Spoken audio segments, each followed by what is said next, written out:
Hey guys, welcome back. Today we're going to be doing an unboxing of some seed starting trays that were sent out to me. A big shout out to PatioGem for sending these out and letting us try these out today. I'm super excited to get more seeds planted. I have some seeds that a friend sent out to me, so I'm super excited to get those started. And PatioGem also sent us a few products that we're going to be using out in the big garden in the next months to come.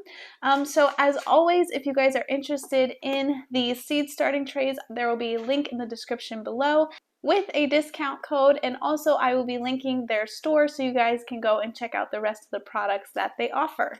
Okay, so getting into this, it says seed starting trays, PatioGem. I really like their box. Their box is cute. It has like this flowers and stuff on the outside. It makes it exciting. It says life begins in the garden.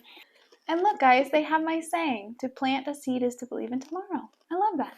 So anyway, let's get right into this box. I've already opened it up, cut the tape open, and this is what we see. Let's go ahead and dump these out. So first we have the seed cells themselves. And these are 12 cell seed starting trays right here. Then we have the dome lids that go on top of the seed starting tray to keep all the moisture and heat inside the trays. And then we have a bunch of stuff in here. So let's see what we got. We have some gloves. It's a nice touch. Some gloves. We have, a bag. Let's see what this is all about. Okay, in this bag we have some tools. These are used to help you get your little seedlings out of the trays. So whenever you have your seedlings in here and you're ready to transplant them out, you can use something like this to help you get in the corners and get them out. This side here is used to like poke little holes in so you don't have to use your finger like I do all the time to plant your seeds. And just some different tool options to help you get your seedlings out. Then we have some plant tags. That's always super helpful. I never have to buy plant tags because it seems like a lot of products that I buy have been adding these into their systems or their packs or whatever it is, so that's super cool. I have not bought plant tags once. And then we have all of these. These are like little clips. I don't know if y'all can see that. I'm not really, to be honest with you, I'm not sure what these are for. What could we use little clips for?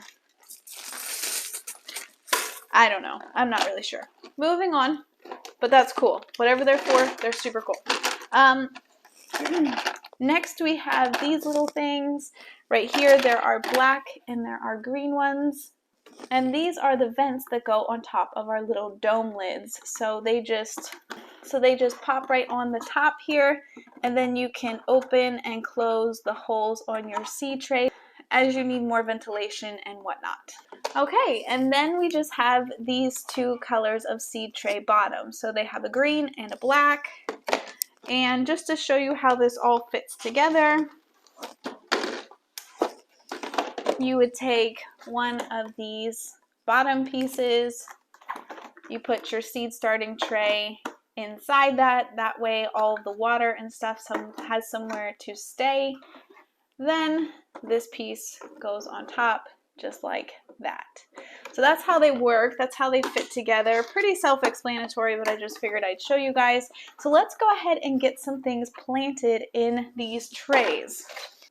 I forgot to mention earlier that this is a 10 pack of seed starter trays, so that's how many comes in this particular pack is 10. And that is a pretty good amount of seed starting trays. Even though these are kind of the smaller 12 pod style seed starting trays, I actually kind of prefer these as opposed to the huge 72 count trays. I like those trays because you get to plant a lot in them. And you can carry them kind of like all at one time, one big tray. But at the same time, I also like the versatility of these smaller trays where you can kind of like fit them in little spaces where you have sunlight or where you have like a little grow light. You can kind of rearrange these smaller trays a little better than those big ones. And I find that I'm able to fit more seedlings into one shelf with these than I can with those big 72 count trays. As I mentioned earlier, I have some seeds here that we're going to be starting today, and these are all flower seeds that were sent over by a sweet friend of mine, Adelie, over at Hedrick Homestead. If you guys do not follow her on Instagram, you should go check her out. And if you guys are local, she is starting a farm stand this year, and I am super excited for all of her cut flowers and vegetables and all the things she's going to be selling out of it this year.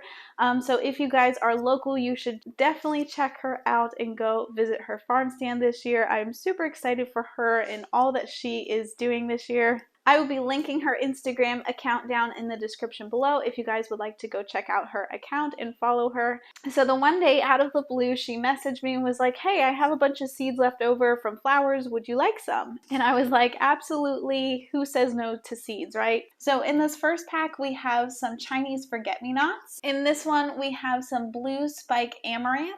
And in this last bottle, we have some giant dahlia zinnias. So I'm super excited about all of these. I have actually never grown the Chinese forget-me-nots, the amaranth. I've grown zinnias before, but never the giant dahlia zinnias, so I'm super excited about all of these.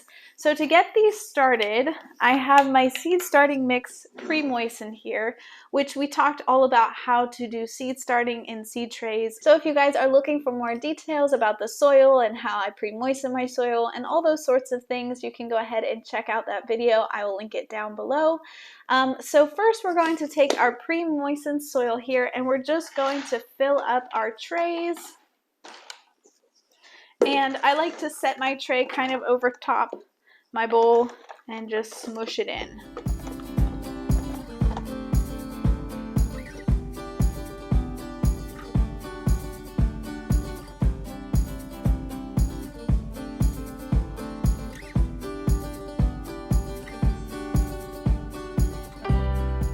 Okay, so now that all of our trays are filled up with soil, we are ready to go ahead and plant our seeds.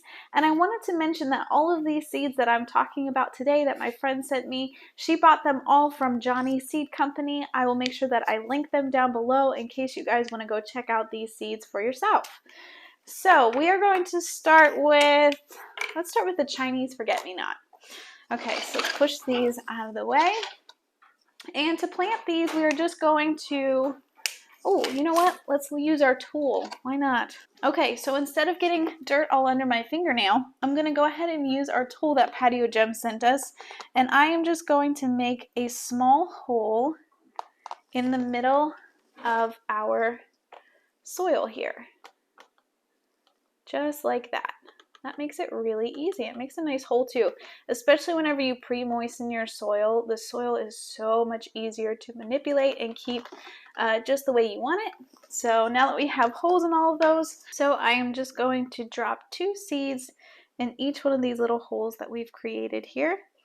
And these need dark to germinate, which means I am not going to put these under grow light until I start to see these plants start to emerge and sprout. And then once I see them start to sprout, if more than one seed comes up, I can just go ahead and trim the other seed off with a pair of pruners or a pair of scissors or sometimes even my thumbnail, whatever works. And the reason that we trim back our seedlings like that is just to make sure that they have ample room. We don't want overcrowding in our seed trays. We want a nice, strong, healthy plant and not 2 kind of sad, weak ones. Okay, so then we're just going to take our tool, cover these over. Then I'm just going to take my spray bottle here and spray the top of the soil, making sure that it's nice and moist. I am actually going to be direct sowing some of these Chinese forget-me-nots straight into the garden soil out there. It says that you can actually plant these as soon as the soil can be worked, and my soil is unfrozen, so, or at least the first couple inches anyway, and that is plenty. So we're going to be direct sowing some of these out in the garden as well.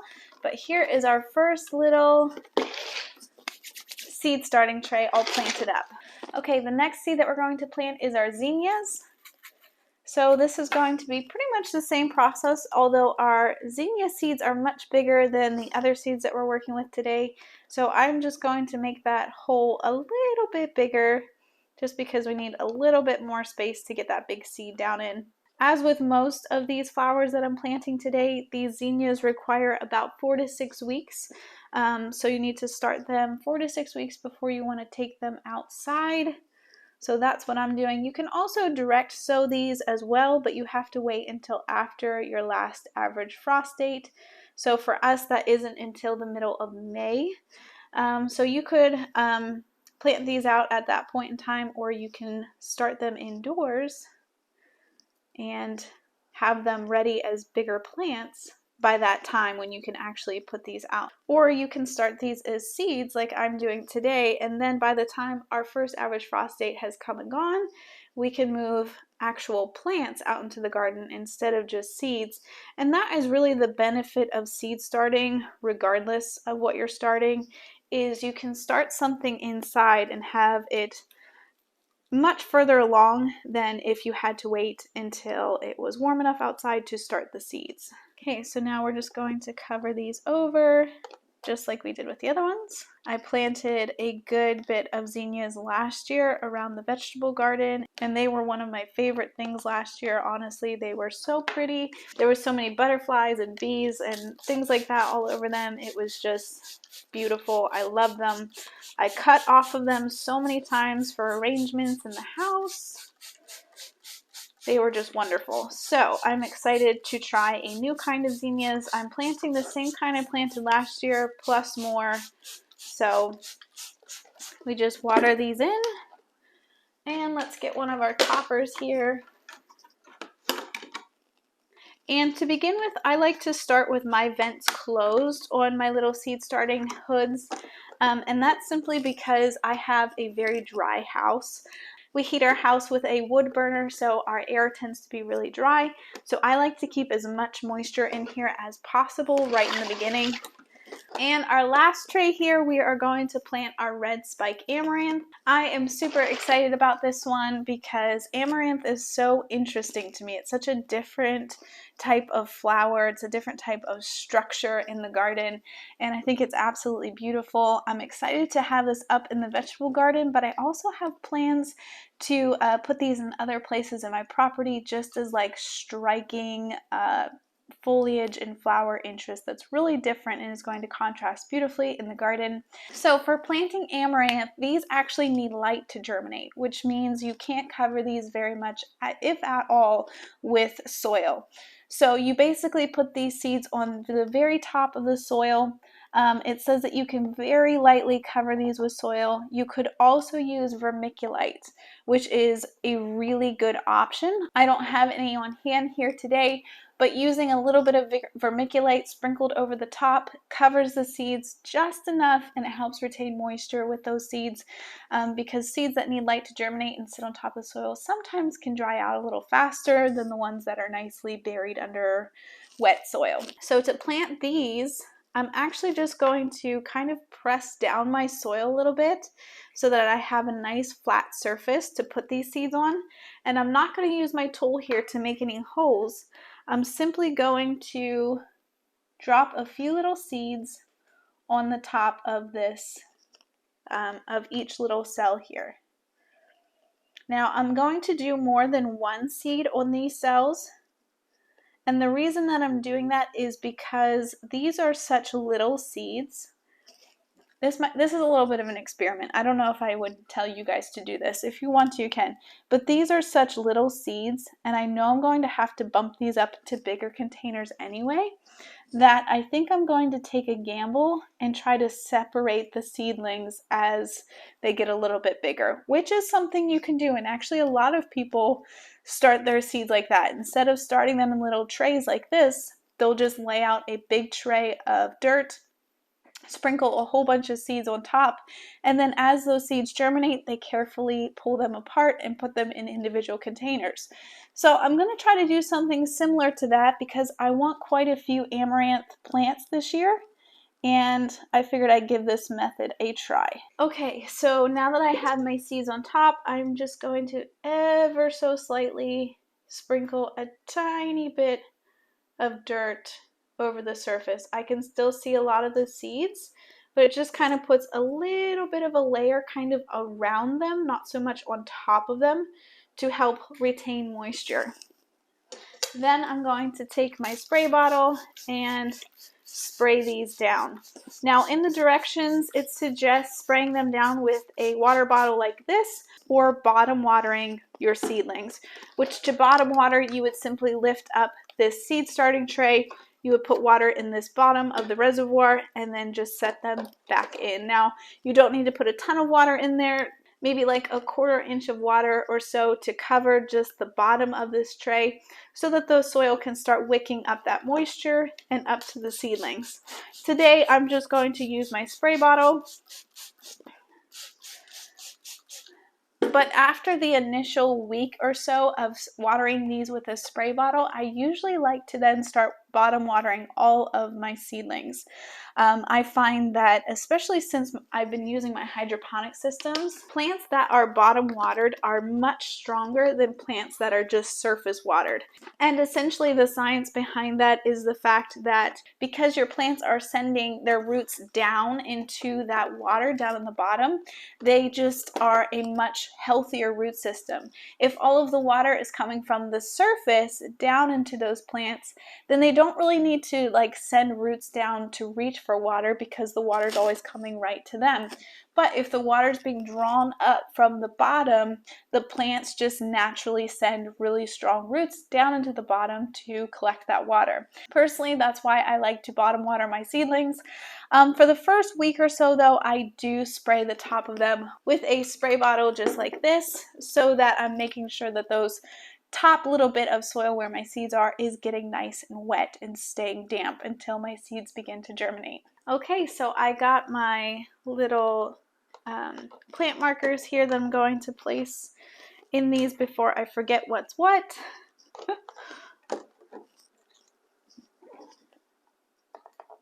And these should all start to germinate within the next couple of days to about a week. That's usually what it takes, especially if you're starting things inside. It's a nice warm temperature, and if you're keeping everything moist, it's usually, I'd say, 2 to 5 days that you'll see something germinate. I think mostly seed packets say something like 7 to 10 days to germinate. I think that kind of just covers them, but most of the time with most things, not everything, but most things, it usually takes about 2 to 3 days to germinate inside, at least for me and what I have tried to grow. Well, that's going to be it for this video, guys. I hope you enjoyed seeing me starting some new flowers and seeing the seed starting trays that we have today. Another big shout out to PatioGem. Thank you for sending these out for us today. And I can't wait to give you guys updates on these flowers and transfer them to the big garden and show you how they do this year. So if you guys have any questions, go ahead and put them in the comment section below, and we'll see you in the next video, guys.